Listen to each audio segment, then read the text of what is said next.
Hello and welcome back. You're tuned into Revision Hub with Jazzy Jane. I'm back with another video on beliefs in society, which is again an AQA sociology topic. So just to make you guys aware that there are very few videos left of beliefs in society, then we will be done with this topic. So guys, if you guys are ready to go, so please press the thumbs up button right now to show that you're ready. And once you've done that, let's zoom past. So last video, what did we look at? Do you guys remember? Okay, so last video we simply looked at sects and the New Age group and New Age growth and how it is growing in terms of spirituality and tradition. So the key here is just to, on paper, flashcards, or whatever material that you've got to write, please write down what you remember from my previous videos and all other videos, even better. That will be if you write everything you remember from all my previous videos, because I think that is the only way in which you can remember, you can revise, and when you go in the exam, it will be faster for you to actually write your answer. So if you guys struggle with exam timings and you write really slow, the best way is memorize all the content, like I'm telling you, follow this mantra simply, then it will be just so much faster when you write in the exam. Hence you can write much faster because you've got everything in your brain and all you have to do is write it down and link it to the item. So please do this and take a few moments to actually do this. Okay, so if you've done that, great. So science, we all know what science is, right? And we use science in various different forms within our everyday lives. Can you pause and have a think, have a Google, talk to someone right now on paper, jot down or draw a little mind map on ways in which we use science within our everyday life? Pause, have a go. Okay, for those of you who've had a go, well done. You've gone the extra mile. Okay, so just remember, I'm going to have a few different answers to yours. If yours are different to the ones that I have or similar, just keep your ones, see which ones you are comfortable with remembering. You just need a few examples there. Okay, so science is used in medicine for medicinal purposes. Science is used in transport, for example, buses, trains, in communication, for example, mobile phones. And the all benefits with this is that things can be done at a much faster rate. For example, before there was a lot of man labor involved. As a result, workload will be more deaths, infant mortality rate as well will be very high, as well as human mortality rate will be quite high. And as a result of all of this, work would be done at a much slower rate. Now, with all of these things in development of transport, communication, and medicine, with the help of science, things can be done at a faster rate. However, the criticism here is that there is pollution. When all of these things are happening, it's really good because it has lots of positives. However, if you look at the negatives, it has a lot of pollution, which has a lot of global issues attached with them. Examples would be global warming as well. And the other question that lots of people debate on is, if tech fails, will things still be able to function? Will everything go awfully wrong? This is like a debate which one can keep on going on having it, right? So it's just a quick debate here where we look at the positives and negatives. You can do this in pairs or you can do it with your friends. It's a really fun debate to actually have and just think about them. But just for the terms of the exam, you just need to know about this much. Just a few examples, one advantage and one disadvantage. Really that simple.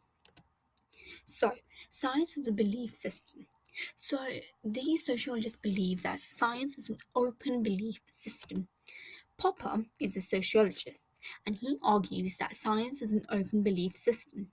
And due to it being open, the key features or characteristics of an open belief system is that things can be scrutinized, things can be criticized, things can be tested. So simply, Popper is arguing that science is an open belief system where things, matters, beliefs, views, theories can be scrutinized, criticized, tested. If all of these things are done within scientific practices, then science is an open belief system.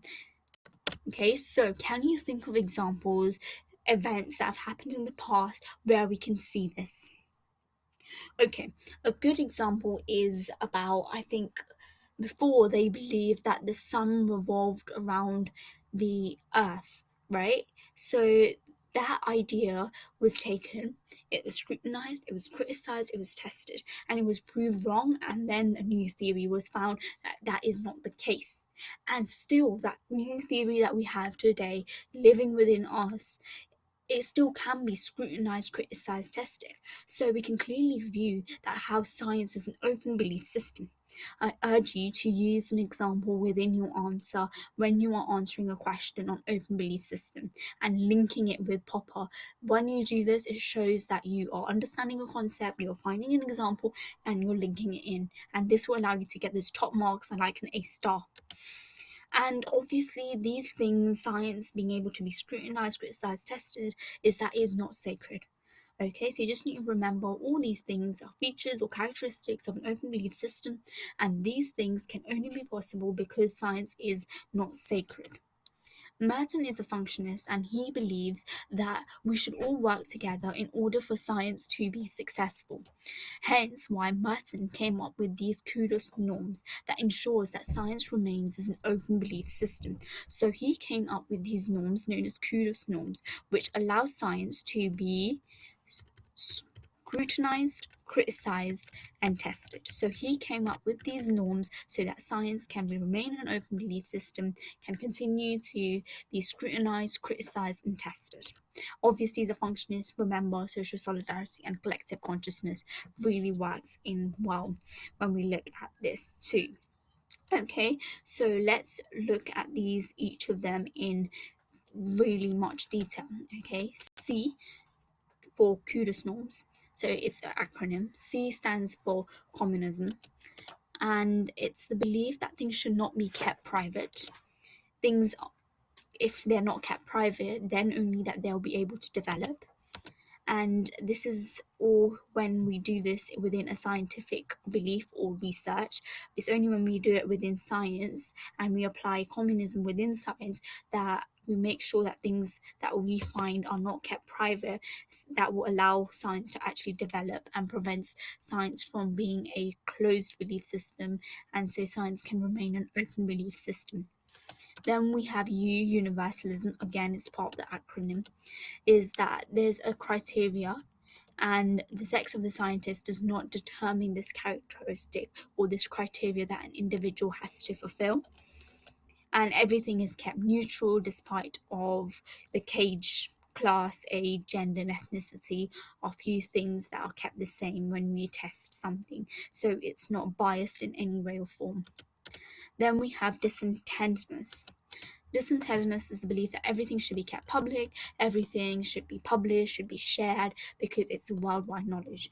And organized skepticism is that obviously all of these things can be done only because science is not science is not sacred. It's only possible if science is not sacred that we can have scrutinizing, criticism, and testing to be done. So all of these things that I've talked about, the CUDO'S norms, are 4 types of norms according to Merton that allow science to be a open belief system. If scientists follow all these things, CUDO'S, then science can be an open belief system. So this is a way in which Merton, a functionist, thinks science should be judged, and how we as sociologists can see if a theory is an open belief system or a closed belief system.